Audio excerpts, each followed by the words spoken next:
नमस्कार दोस्तों, मेरा नाम है अमित और आप देख रहे हैं OTG यानी कि ऑनलाइन ट्यूटोरियल गुरुजी चैनल को।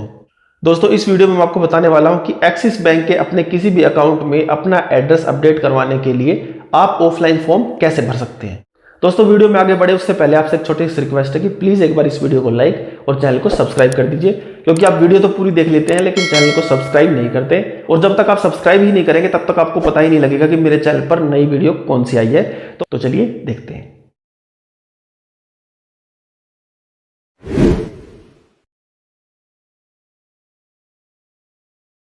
तो उसके लिए आपको भरना पड़ेगा एक्सिस बैंक का कस्टमर रिक्वेस्ट फॉर्म। अब ये फॉर्म या तो आप डायरेक्ट बैंक ब्रांच से जाकर भी ले सकते हैं, या फिर आप एक्सिस बैंक की ऑफिशियल वेबसाइट से भी इस फॉर्म को डाउनलोड करके उसका प्रिंट आउट निकाल सकते हैं। फॉर्म को डाउनलोड करने का लिंक मैंने इस वीडियो के डिस्क्रिप्शन में डाल दिया है, आप चाहें तो उस लिंक पर क्लिक करके इस फॉर्म को डाउनलोड कर सकते हैं। तो चलिए फॉर्म को भरने की शुरुआत करते हैं। इसमें सबसे पहले आपको लिख देनी है अपनी एक्सिस बैंक की ब्रांच, जिस ब्रांच में आपका अकाउंट है, पूरा ब्रांच नेम आपको यहाँ पर लिख देना है।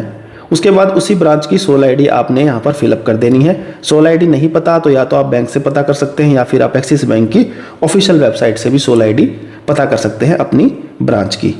इतना भरने के बाद फिर आपको अपनी कस्टमर आईडी यहाँ पर लिख देनी है ब्लॉक लेटर्स में। आपकी कस्टमर आईडी आपकी पासबुक के फ्रंट पेज पर आपको मिल जाएगी इस तरीके से। कस्टमर आईडी भरने के बाद फिर आपको कस्टमर नेम यानी कि अकाउंट होल्डर का नाम यहाँ पर पूरा कंप्लीट ब्लॉक लेटर्स में आपने लिख देना है। तो चलिए लिख लेते हैं।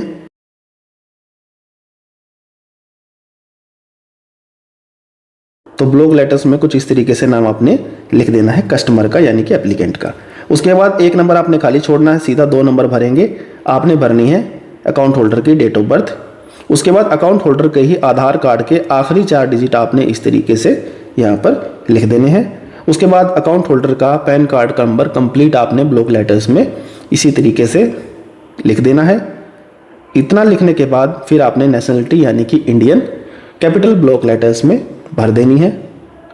इतना आपने भरना है। इतना भरने के बाद बाकी ये आपने खाली छोड़ना है पासपोर्ट नंबर, वीज़ा नंबर वगैरह, क्योंकि ये आप फिलहाल अपडेट करवा नहीं रहे।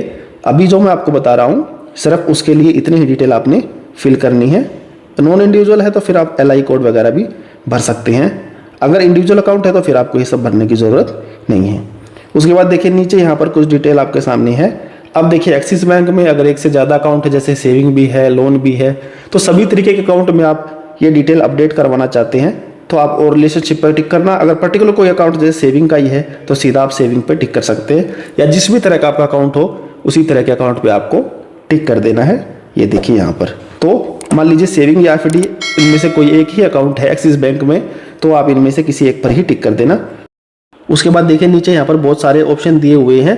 तो अपना एड्रेस अपडेट करवाने के लिए 13 नंबर आपको यहाँ पर पॉइंट दिखाई देगा जिसके सामने एड्रेस लिखा हुआ है।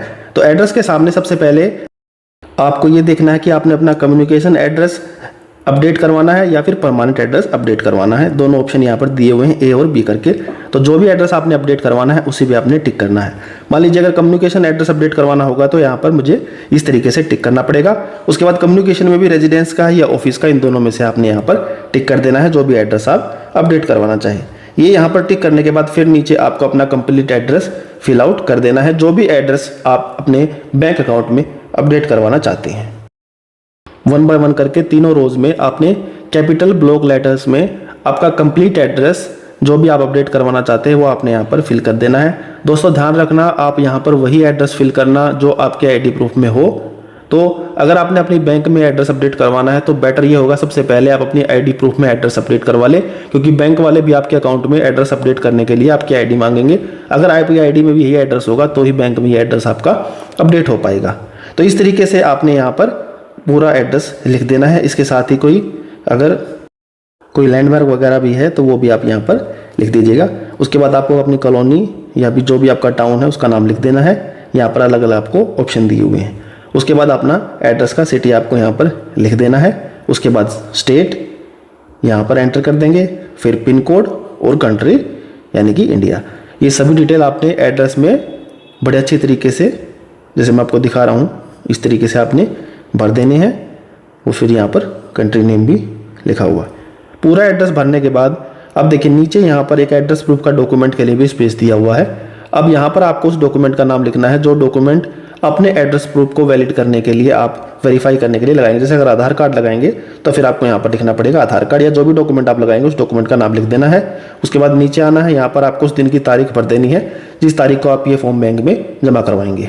उसके बाद फिर यहाँ पर आपको प्लेस में उस जगह का नाम लिखना है जिस जगह पे आपकी ब्रांच है, जहाँ पे ये फॉर्म जमा होगा, तो यहाँ पर उस सिटी का नाम लिख देना है। उसके बाद फिर यहाँ पर अकाउंट होल्डर यानी एप्लीकेंट के साइन होंगे, सिंगल अकाउंट है तो, और अगर जॉइंट अकाउंट है तो बाकी के बॉक्सेस में बाकी के एप्लीकेंट की सिग्नेचर यहाँ पर करवाने पड़ेंगे।